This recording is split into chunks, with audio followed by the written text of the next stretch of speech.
वरना तो मेरी आवाज़ तो ऐसी है। और कैसे हो भैया जी, और क्या कर रहे हो, सब बढ़िया है? चाय वाय पी ली कि नहीं पी ली? ऐसे तो मैं पॉडकास्ट करने के 51,000 रुपये लेती हूँ, लेकिन मोहित भाई ने मुझे कॉफ़ी पे ही बुला लिया। बताओ, ये गलत बात नहीं मोहित जी आपकी? और अभी तक देखो कॉफ़ी भी नहीं आई। हाय राम, कैसे इंसान है। धूप में जलते हुए तन को छाया पेड़ की मिल गई, रूठे बच्चे की हंसी जैसे फुसलाने से फिर खिल गई। कुछ ऐसा ही अब महसूस दिल को हो रहा है, बरसों के पुराने जख्म पे मरहम लगा सा है। कुछ ऐसी लगन इस लम्हे में है, ये लम्हा कहाँ था मेरा, अब है सामने, इसे छू लूं जरा, मर जाऊं या जी लूं जरा। हमेशा अपने काम पे मतलब पॉलिश करते रहो। हमेशा भगवान किसी ना किसी को जरूर देता है, हर किसी को देता है। पर जब सोनू निगम जी का खुद ही कमेंट्स आया मेरे पास, मैसेज आया, अच्छा, और मैसेज जितना बेहतरीन था कि मैं उस दिन पार्टी हुई थी मेरे। हेलो दोस्तों, मैं हूं मोहित बब्बर और स्वागत करता हूं आपका दी चिट चैट शो में। सुर जब सांस बन जाए, आवाज पहचान बन जाए, एक ही गले से निकलते हैं हजार पहलू। कभी सोनू निगम, कभी हर कलाकार का जादू। मिमिक्री हो या महफिल, स्टेज हो या शो, जहां ये खड़े हो जाएं वहीं से शुरू हो फ्लो। टैलेंट जिनके सुरों में, मेहनत जिनकी पहचान, कला को जीने वाले बिल्कुल बेमिसाल इंसान। जोरदार तालियों से करते हैं स्वागत। पॉडकास्ट के मंच पे आ रहे हैं Sameer Kashyap. Thank you so much Mohit Babbar ji, बड़ा ही बेहतरीन स्वागत किया आपने हमारा। तो मैं आपके दर्शकों से और आपसे बहुत बहुत शुक्रगुजार हूँ। Thank you so much sir, आप इतने महान आर्टिस्ट हैं। अरे एक लुक लाइक के साथ साथ आपकी जो एक कला है उसको सलाम है। Thank you so much. तो आज सर मैं सबसे पहले आपसे यही क्वेश्चन करना चाहूँगा कि सोनू निगम लुक लाइक बनने का सफ़र पहले स्टार्ट हुआ या आपका मिमिक्री आर्टिस्ट का किरदार पहले बना? ना ही मैं मिमिक्री आर्टिस्ट बना और ना ही मैं जूनियर सोनू निगम बना, ये तो सब जनता ने बनाया। लेकिन उससे पहले मैं एक डांसर था और एक डांसर की ज़िंदगी जी रहा था, वहीं से चली शुरुआत कहानी अपनी। आज की डेट में स्टेज शो करते हैं जी, फैंस की फरमाइश से डर लगता है या दिल खोल के जोन सा गाना कहेंगे वही आप सुना देंगे? नहीं, कॉन्फिडेंस तो इतना है कि कर देते हैं, कोई ऐसा वो नहीं है, लेकिन फरमाइश से डर तो लगता ही है। फरमाइश से डर ये लगता है कि कब क्या बोल दे जो हमें आता ही ना हो, बोल दिया गाने के लिए। बिल्कुल। कभी ऐसा हुआ है क्या कुछ ऐसे सॉन्ग्स डिमांड कर दिए हो, हाँ, सुर ताल हिल गए हो? होते हैं, ऐसा काफ़ी मूवमेंट आते हैं हमारी लाइफ में। तो आपको सबसे टिपिकल सॉन्ग कौन सा लगता है कि यार ये गाना मेरे से ना गवाओ? कौन सा लगता है? अभी मुझ में कहीं। अच्छा, हाँ, मेरी क्या यार, मुझे नहीं लगता किसी की भी होगी हैसियत के इस गाने को गा दे या निभा दे। ऐसा क्या है इस सॉन्ग के पीछे? ऐसा भाई, ऐसा क्या है इस सॉन्ग के पीछे? रूह का कनेक्शन है जो हम कभी कनेक्ट कर नहीं सकते, क्योंकि इतने बड़े लेजेंड ने गाया है ये गाना। और गाना मतलब काफ़ी मात्रा भी इसकी लंबी है। दीपचंदी एक ताल है, उसमें ये गाना गाया गया है। तो बहुत लंबी सांस चाहिए, मतलब फेफड़ों में इतनी जान चाहिए इस गाने को गाने के लिए। उनकी आवाज़ में अगर कोई आप गीत गुनगुनाना चाहें तो ऑडियंस को बहुत अच्छा लगेगा। चाहे जो तुम्हें पूरे दिल से मिलता है वो मुश्किल से, है ऐसा जो कोई कहीं है, बस वही सबसे हंसी है, उस हाथ को तुम थाम लो, वो मेहरबान कल हो ना हो। वाह, मतलब समा बांधने वाली बात है। उनके गाने सुन के और आपकी आवाज़ ने भी चार चांद लगा दिया आज इस पॉडकास्ट में। Thank you so much. तो ये जो आपकी आवाज़ है, हम चाहेंगे आप भी कभी ना कभी हमें एक बड़े पर्दे पे जी जी, बैकग्राउंड एज ए सिंगर हमें हाँ। दिखे। सबको मौका मिलता है और हमें भी एक ना एक दिन ज़रूर मौका मिलेगा। माता रानी, बिल्कुल बिल्कुल। माँ सरस्वती सबको देती है, तो हमें भी देगी। हम लगे हुए हैं अभ्यास करने में, है ना। हाल ही में देखा जाता है कि सोनू निगम जी कुछ समय पहले बहुत ही अपने करियर के पीक पे थे, बट आज के दौर में अरिजीत सिंह को ज़्यादा सुना जाता है, उनके ज़्यादा फॉलोअर्स हैं। इसके पीछे का क्या रीज़न है? सोनू निगम की परछाई छुप क्यों गई है? तो ये सच्चाई तो है खैर, कि कभी कभी कोई जैसे नया सिंगर आता है तो उसकी जय जयकार तो होती है, हर नए कलाकार की होती है। लेकिन जय जयकार होना और एक दौर, सोनू निगम जी एक दौर थे और दौर हैं और दौर रहेंगे। जैसे रफ़ी साहब है ना, हमेशा रहेंगे, लता जी हमेशा रहेंगी, किशोर दा हमेशा रहेंगे। उन्हीं के गाने गा गा के सिंगर अपनी दुकान चला रहे हैं, सबका पेट पल रहा है, इवन मेरे भी, ठीक है। तो वो एक दौर है। बिल्कुल। सिंगर आना और जाना तो लगा रहता है, पर एक किसी सिंगर का दौर होता है ना, वो दौर कभी इंसान का जाता नहीं है। और सोनू निगम एक दौर है, हुकूमत करी है भाई बॉलीवुड पे, है ना। और स्पेशल मैं सोनू निगम जी के चाहने वालों को बता दूं, 450 करोड़ की नेट वर्थ है भाई, नज़र न लगे भगवान। एक शोज़ का आज भी वो 1.25 करोड़ रुपए लेते हैं। कितनी बार मिलना हुआ है उनसे? 3-4 बार हो गया मिलना, लेकिन वो एक हक करके जो मिलना होता है, बस पैर छूने वाला मौका मिला है। लेकिन ऐसे मिलना एक तमन्ना है मेरी उनसे मिलने। जब पहली बार देखा था, जो आपके गॉड हैं, जिन्हें आप एक भगवान की तरफ भगवान का तवज्जो देते हैं जी, तो जब पहली बार उनसे मिले थे, क्या फीलिंग थी आपके अंदर? तो 5 से 10 सेकंड को मिले थे वो मुझे, और मैं पैरों में गिर गया था। काफ़ी देर तक उनके पैर दबाता रहा था, छोड़ नहीं रहा था मौका। मैंने कहा ये मौका मैं छोड़ूंगा नहीं। प्रभु के दर्शन हुए। हाँ, पर जब वो जा रहे थे ना, तो वो बहुत, मैं काफ़ी देर तक खड़ा रहा और सदमे में था और रोता रहा, रोए जा रहा था। आंसू रुक नहीं रहे थे, इमोशन था एक। क्योंकि वो रीज़न ये है कि सपने आने लग गए थे, सपने आते थे और अजीब अजीब से ख्याल भी आते थे। तो मैंने कहा अब तो मिलना ही पड़ेगा भाई। ये तो नींद खराब करने तक की कहानी हो गई है। मतलब ये तो अब आत्मा का कनेक्शन हो गया है। हाँ, आत्मा रूह connection। तक पहुंच गए थे अब तो। आपने पहले बताया कि आप बहुत ही मंजे हुए डांसर थे, हाँ, कि मतलब आपको राजा कहा जाता था, कि डांसर के बॉलीवुड के बादशाह की तरह आपको माना जाता था। हाँ। आप जो डांस करते थे, आज आप एक बहुत ही बड़े सिंगर के लुक लाइक हैं। हाँ। अपनी आवाज़ के ऊपर काम किया है आपने? मैं डेली, सोनू निगम जी कहते हैं हमेशा, कभी जीवन में एक चीज़ याद रखना, कि आप हमेशा अपने आप को घिसते रहो, तलवार पे हमेशा धार लगा के रखो। कब भगवान आपको मौका देगा, उस वक्त आप धार लगाने बैठोगे, गलत हो जाएगा। हमेशा अपने काम पे मतलब पॉलिश करते रहो। हमेशा भगवान किसी ना किसी को जरूर देता है, हर किसी को देता है। तो मिमिक्री की बात करें, अगर थोड़ा सा जलवा, थोड़ी सी एक झलक अगर आप दिखाएं तो अच्छा, ऑडियंस बहुत खुश होगी। जो मैं स्टेज पे जाता हूँ ना, तो स्टेज पे जाने से पहले मैं एक डायलॉग बोलता हूँ अमिताभ बच्चन का। अमिताभ बच्चन साहब का एक डायलॉग बोलता हूँ। नमस्कार देव सज्जनों, श्री अमिताभ बच्चन यहाँ सभी मेहमानों का हार्दिक स्वागत करता हूँ। जैसा कि आप सभी जानते हैं कि यह एक बहुत ही महत्वपूर्ण घड़ी है, तो क्यों इस घड़ी को और भी हसीन और रंगीन बनाया जाए। तो आज ये बादशाह की देख रहे हो तुसी। भगवान का दिया सब कुछ है, इज्जत है, शोहरत है, रुपया है, पैसा है, बस पार्टी करने वालों की कमी है। अच्छा है, हाँ अच्छा है।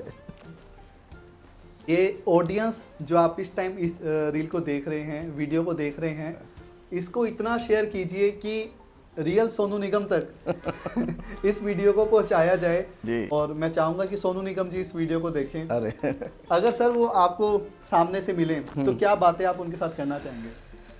बात तो देखो भाई, एक तो सबसे बड़ी बात मैं आपको बताता हूँ, मैं जितनी बार भी मिला हूँ ना, उनकी रूह इतनी पवित्र है ना, और वो इंसान इतने अलग हैं कि सोचता था मैं बहुत कुछ उनसे बातें करूँगा।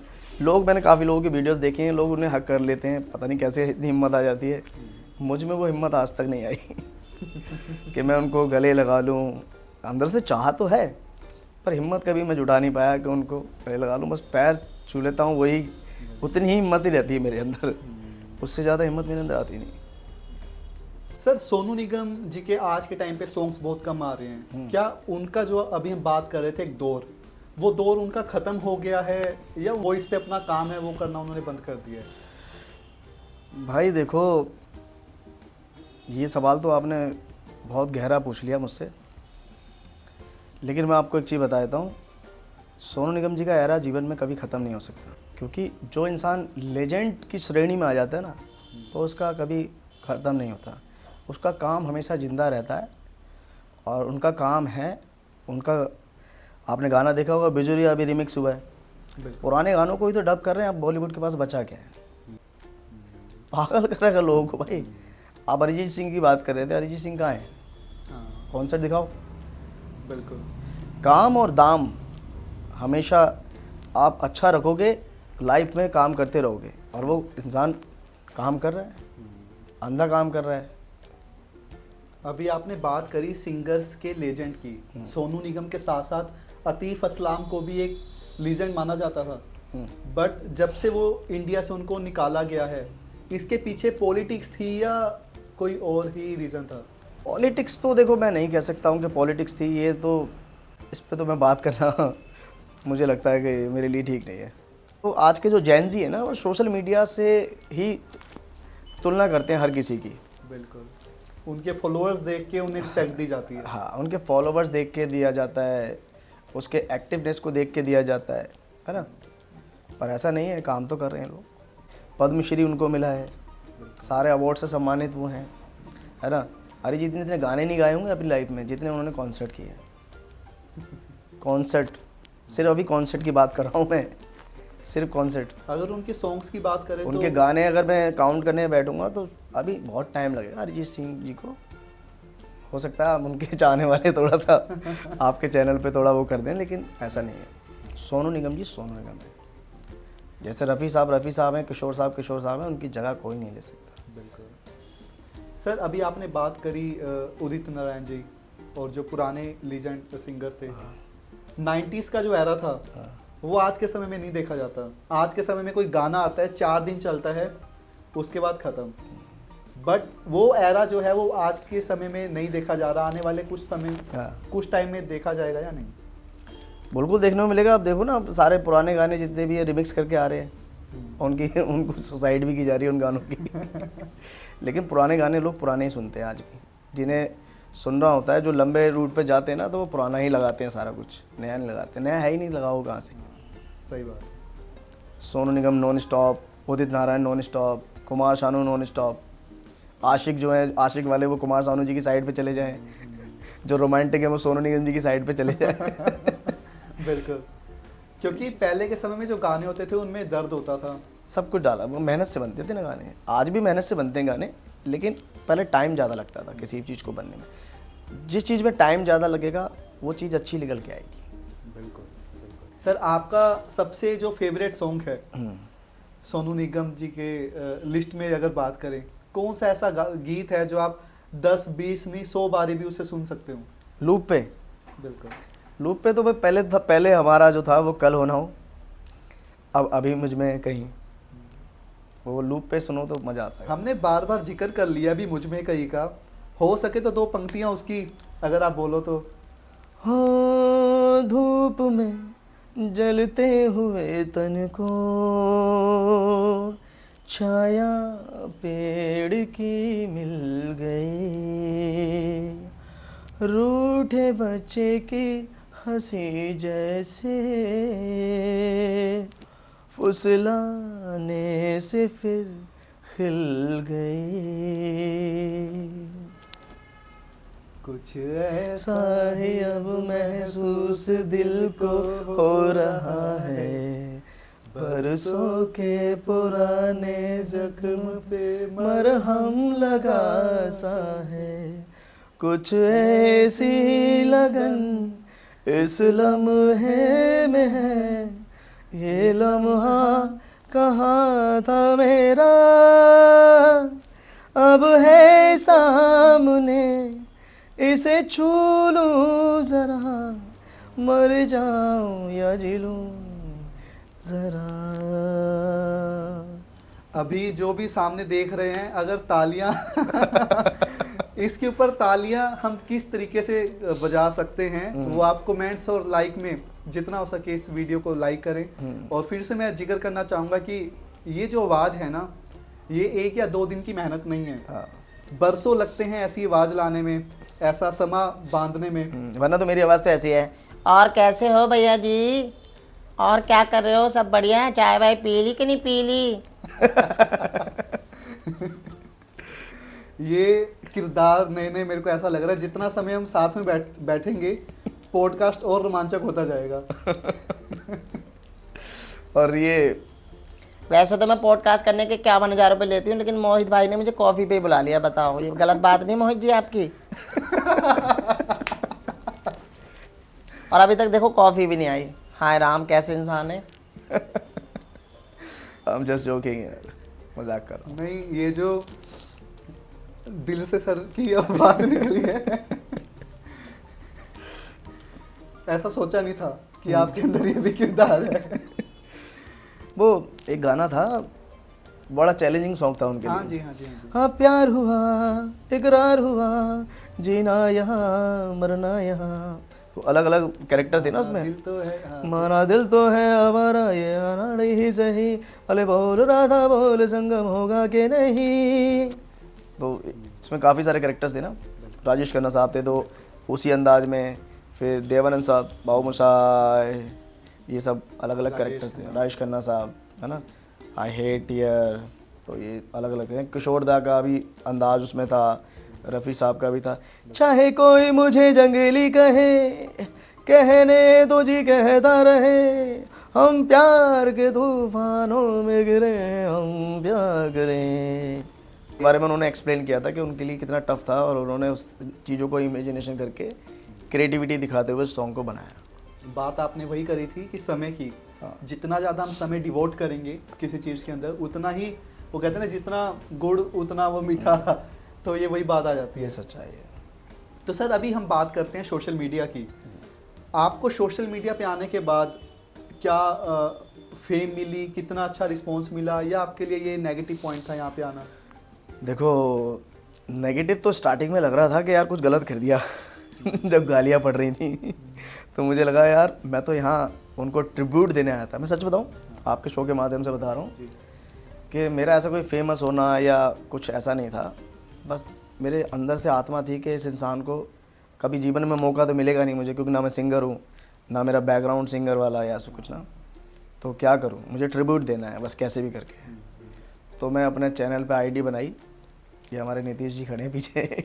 इन्होंने आईडी बनाई, मुझे आईडी बनानी आती, तो इन्होंने आईडी बनाई और मैंने फिर वीडियोस छोटे छोटे डालने स्टार्ट करे। तो उनकी जर्नी में चाह रहा था कि जर्नी से मैं स्टार्ट करूं, कि पहले कौन सा गाना गाया था उन्होंने, वहाँ से लेकर लास्ट एंड पे आके मैं रुकूंगा। लेकिन जब करना स्टार्ट किया, जब करते हैं तो कठिनाइयाँ तो आती हैं। फिर ट्रैक्स नहीं मिले, फिर जहाँ मैं जाता था वो बहुत एक्सपेंसिव ट्रैक्स मिलते थे मुझे। तो फिर मैंने कहा यार जो मिल रहा है उसे गाते हैं। बदल दिया है मैंने, मतलब। इनकम होती है आपको आज के मैं डांस से अच्छा खासा अर्निंग करता हूँ, और मेरे जो डीजे बेस बैंड है मैं उससे अच्छा खासा अर्निंग करता हूँ। पीछे से भी अच्छा कर लिया मैंने सब कुछ। तो भगवान से ही प्रे करेंगे कि जो स्टेशन आए वो जबरदस्त। भगवान से याद आया कि मैं भगवान की तरफ पूछता हूँ। सुबह उठता हूँ तो मेरी जो शुरुआत होती है, अपने पहले रूम में जाता हूँ। सोनू निगम जी की एक वॉल बना रखी है मैंने, पहले उधर मैं नमन करता हूँ, फिर अपने जो भी इक्विपमेंट्स हैं उनको नमन करता हूँ। उसके बाद मैं कुछ अपना शुरू करता हूँ, कुछ कॉफ़ी बनाया, कुछ भी पिया, फ्रेश हुआ। तो पहला मेरा काम यही रहता है मेरा। अब तो पहले नहीं था, स्टार्टिंग में बड़ा स्ट्रगल होता था कि भाई मेरे घर वाले भी सोचते थे कि कर क्या रहा है पागलपन सा, अच्छा खासा ये अच्छा खासा अर्निंग कर रहा था, ये किस पागलपंती में लग गया। तो फिर अब इतना जुनून बढ़ गया है कि अब एक रूम जैसा आपका है ना, ये जी। ऐसा ही एक रूम बना रखा है, उसमें ही सब कुछ चलता है मेरा। बट ये माना जाता है जिन्हें दुनिया पहले पागल कहती है वही इतिहास रचते हैं। ये तो सच्चाई है। ये तो दुनिया जानती है और सब। आज इतिहास रचा भी जा रहा है, क्योंकि लुक लाइक मैंने हर सेलिब्रिटी के 5-7 देख लिए हैं, बट एक सोनू निगम जी का जो एक लुक लाइक है पूरे भारत में एक आप ही है जिनके साथ हम बैठ के हमारी भी खुशकिस्मती है कि आपके साथ बैठे हैं थैंक यू, और thank you so podcast much, कर रहे हैं। Thank you so much Mohit Babbar जी। और मैं भगवान से दुआ करूँगा कि आप जो ये काम कर रहे हैं इसमें आपको दिन दुगनी रात चौगनी तरक्की मिले और अच्छा काम कर रहे हैं। मैंने आपका भी स्ट्रगल सुना है, बहुत स्ट्रगल है आपका यार, बहुत बड़ी बात है। इतनी दूर से आके दिल्ली में आके आप लोगों का पॉडकास्ट कर रहे हैं, तो इससे लोग आगे भी बढ़ रहे हैं आपके इस चीज़ से। और मैं भगवान से दुआ करूँगा कि आपको भी इस राह पे तरक्की ही तरक्की मिले। और स्पेशल आपकी जो टीम है, कैमरामैन टीम और ये साला लाइटिंग वगैरह के जितने भी दिख नहीं रहे हैं, बिहाइंड हैं, अभी पीछे बैठे हैं, लेकिन ये इनकी भी बहुत मेहनत है। इनके लिए भी मैं भगवान से दुआ करूँगा दिन रात। थैंक यू सो मच आपका, आपने इतनी बड़ी बात कही। और मैं सर अभी जो हमने आंसर किए थे, क्वेश्चन आंसर किए थे, हाँ। इसकी स्टार्टिंग होते ही आपने सबसे पहले बात की थी कि इंस्टा पे आते ही आपको नेगेटिविटी मिली। आज तक कोई ऐसा नेगेटिव कमेंट याद है कि जिसको देख के लगा हो यार छोड़ सब कुछ, इंस्टा को हम डिलीट करते हैं, ऐसा कुछ फील हुआ कभी? हाँ, एक होता ना कि कोई बोल रहा था मोनू निगम, कोई नगर निगम, कोई कुछ पर वो चीज़ फिर सडनली ना वो एकदम वल्गैरिटी में आनी स्टार्ट हुई ना, तो कहीं कहीं बीच बीच में लगा कि यार नहीं, मैं इस इंसान को मैं ट्रिब्यूट देने आया था और या तो मैं कुछ गलत कर रहा हूँ, शायद इस इंसान की इमेज के साथ खेल रहा हूँ। पर जब सोनू निगम जी का खुद ही कमेंट्स आया मेरे पास, मैसेज आया, अच्छा, और मैसेज इतना बेहतरीन था कि मैं उस दिन पार्टी हुई थी मेरे घर में, क्योंकि जिस इंसान को दुनिया में लोग ना देखने के लिए तरसते हैं, एक फोटो पिक्चर लेने के लिए तरसते हैं, वो इंसान मुझे मैसेज करके कह रहा है कि हाउ स्वीट, मुझे लगा मैं ही हूँ, गॉड ब्लेस यू और ब्लेस। मैंने उसको फिर पॉजिटिव लिया। अब मुझे ऐसा लगता है कि मैं कहीं सही रास्ते पे जा रहा हूँ। कौन सी वो वीडियो थी जो, अगर आप बात करना संदेश से आते हैं गाना मैंने गाया था, उसमें पूरा लुक वुक बना के पूरा फ्लैग के साथ में तिरंगा वगैरह का साथ में मैंने बनाई थी वीडियो। और वो वीडियो मेरी 45 डेज़ में वायरल हो गई थी, और वायरल होते होते वो सीधा मेरे प्रभु के द्वार खोल के सीधा वहाँ तक पहुँच गई थी। बिल्कुल। तो फिर उनका कमेंट्स आया, फिर मुझे थोड़ा पॉजिटिविटी में आया। देखो कहते ना दिल पे लगेगी तभी बात बनेगी, तो ये एक चीज़ होती है कि नेगेटिव कमेंट्स जो होते हैं ना, मैं सबको कह रहा हूँ, आपके पॉडकास्ट के माध्यम से कह रहा हूँ कि नेगेटिव कमेंट्स ही हैं जो आपको उठाते हैं भाई। हाँ, नेगेटिव कमेंट्स होते हैं जो आपको बहुत ऊपर लेके जाते हैं, बिल्कुल सही। उनको तो आप अच्छे उसमें लो। सो सर जाते जाते आप ऑडियंस को क्या कहना चाहेंगे? जाते जाते मैं यही कहना चाहूँगा कि भाई सोनू निगम जी की आईडी पे जाओ, उन्हें ज़्यादा से ज़्यादा फॉलो करो, 10 मिलियन 50 मिलियन, मैं कहता हूँ बिलियंस में उनकी वीडियोस लोग देखें और उन्हें जानें कि वो क्या चीज़ हैं और क्या काम किया। उनके यूट्यूब पे जाओ और फेसबुक पे जाओ और उनके कॉन्सर्ट में जाओ और देखो, जानो देसी घी क्या होता है आपको पता लगेगा, देसी घी के फ़ायदे क्या होते हैं आपको पता लगेगा, देसी घी कितने फ़ायदेमंद होता है पता लगेगा आपको। मोमोज से और रोल से, चाउमीन से सिर्फ पता लगेगा कि घी के फ़ायदे कितने हैं, बादाम के फ़ायदे कितने हैं। मोमोस और स्प्रिंग रोल हम किसको कहना चाह रहे हैं? मैं किसी को नहीं कहना चाह रहा, जिसको जो लोग समझना चाहें समझ जाएं, लेकिन ना देखो काम को सलाम होता है जी, है ना। जिसने काम किया है उसको उस चीज़ का वो मिलना चाहिए ना, हाँ, है ना। अवार्ड मिलना चाहिए। हाँ, उसको अवार्ड भी मिलना चाहिए, और अवार्ड यही है कि जनता का प्यार। और जनता के प्यार कैसे मिलेगा? अगर हमने पॉडकास्ट बनाया है और हमारे पॉडकास्ट को लोग ज़्यादा से ज़्यादा सपोर्ट करेंगे तो लोगों तक जाएगा, तो पता लगेगा ना। बिल्कुल। तो उनका काम जब तक सोशल मीडिया पे आएगा नहीं, लोग उन्हें फॉलो नहीं करेंगे, तो जानेंगे कैसे, बिल्कुल, है ना। जब अच्छी चीज़ जब तक खाएंगे नहीं तो पता क्या चलेगा कि यार ये अच्छी हाँ। है ना। जब तक उनको जाके सुनेंगे लोग तभी तो पता लगेगा। तो मैं यही आशा करूंगा कि जल्दी से आप 1-2 बार नहीं, ऐसी गिनती बन जाए कि आपको याद भी नहीं रहे कि आप सोनू निगम के साथ कितनी मीटिंग्स कर चुके हो। मैं अभी आईजी स्टेडियम में शो होने वाला है 26-28 मार्च को, वहाँ भी हम कोशिश करेंगे कि निगम साहब से मिलें, बिल्कुल। उनको दिल्ली में वेलकम करें, उनका सम्मानित करें उनको अपनी तरफ से जैसे भी कोशिश हो, और ज़्यादा से ज़्यादा लोग जाएं, उनकी टिकट्स खरीदें और शो की सतरंगी रेखी। Thank you thank you so much sir, Thank you, आपका भी thank you और so आप much. सभी का भी मोहित बब्बर जी, कि आपने अपना इतना कीमती समय दिया और हमारी इस वीडियो को देखा। जल्दी से मिलते हैं हम अपने नेक्स्ट पॉडकास्ट में, तब तक के लिए दिल से धन्यवाद।